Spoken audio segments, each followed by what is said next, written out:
Bah ouais, c'est mon premier long métrage de fiction. J'avais déjà sorti des films au cinéma, mais du documentaire. Donc là, c'est une nouvelle expérience. Donc un film tourné dans la vallée de l'Arve, made in Haute-Savoie, made in vallée de l'Arve, complètement. On a tourné à Cluses, à Sionzier, on a des scènes d'escalade dans le Bargy, des scènes de montagne enfin, vers le lac Béni, tout ça. Et puis sinon dans les usines à Marna.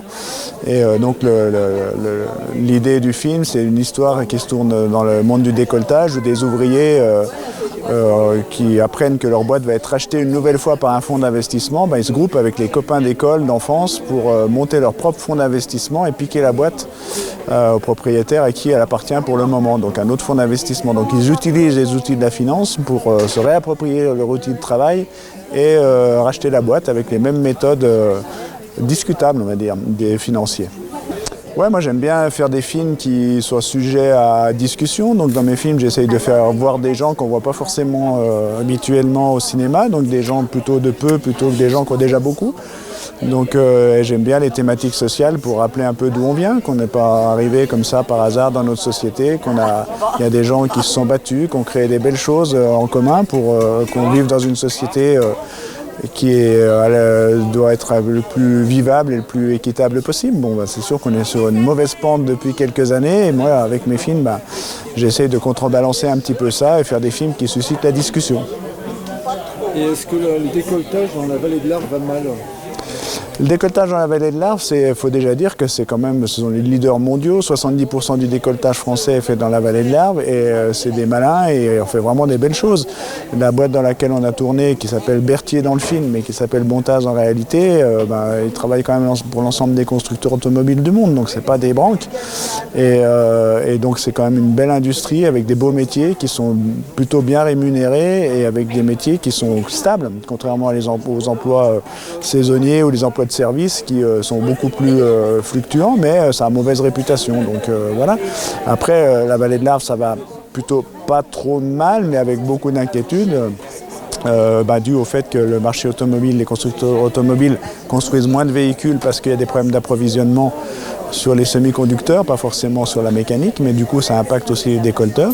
Puis avec pas mal de questionnements quant aux fameuses directives sur les voitures électriques, tout électrique en 2035, donc ça veut dire qu'il faut que les constructeurs automobiles changent leur moteur, mais donc aussi les sous-traitants du décolletage changent aussi leur façon de travailler. Tout le monde sait que ce n'est pas possible. En 2035, tout électrique, pour des questions de matières premières, pour des questions de coûts, pour des questions d'énergie, etc.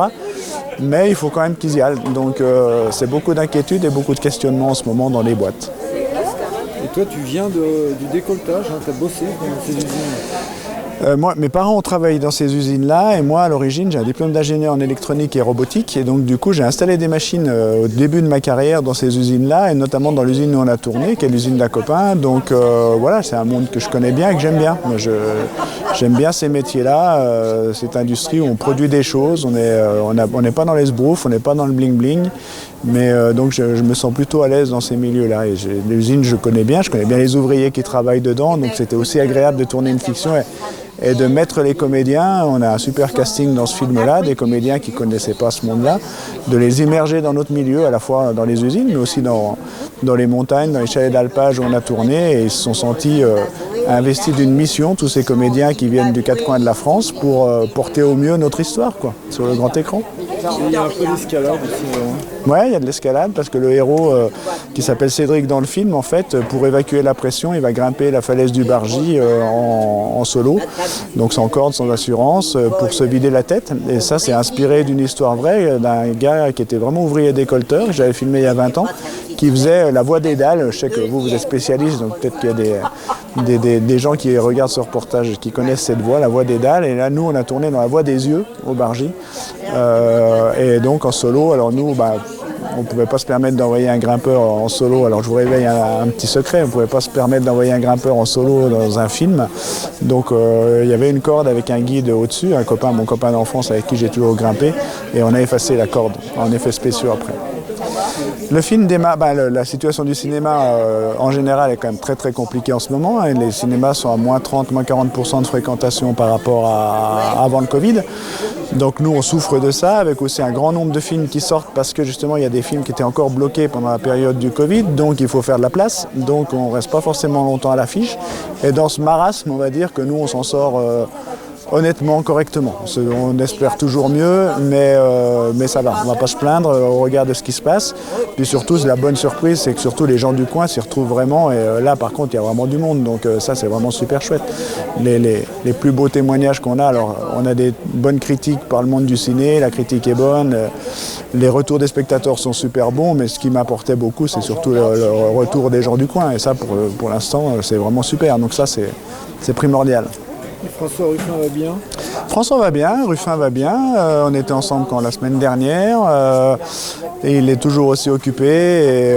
Mais il va bien. Il a participé aussi à ce film-là. On a mis un peu de ce qu'on appelle notre compte de soutien du CNC, donc un peu d'argent pour financer cette fiction. Et puis il est venu aussi en montage un peu avec nous. Donc il a participé à ce film. Il l'a soutenu au moment de la sortie. Et puis c'est possible qu'on fasse un film ensemble d'ici peu. Donc il faut nous laisser le temps de lui de s'organiser, moi de finir mes films, mais on va faire des choses ensemble, c'est sûr.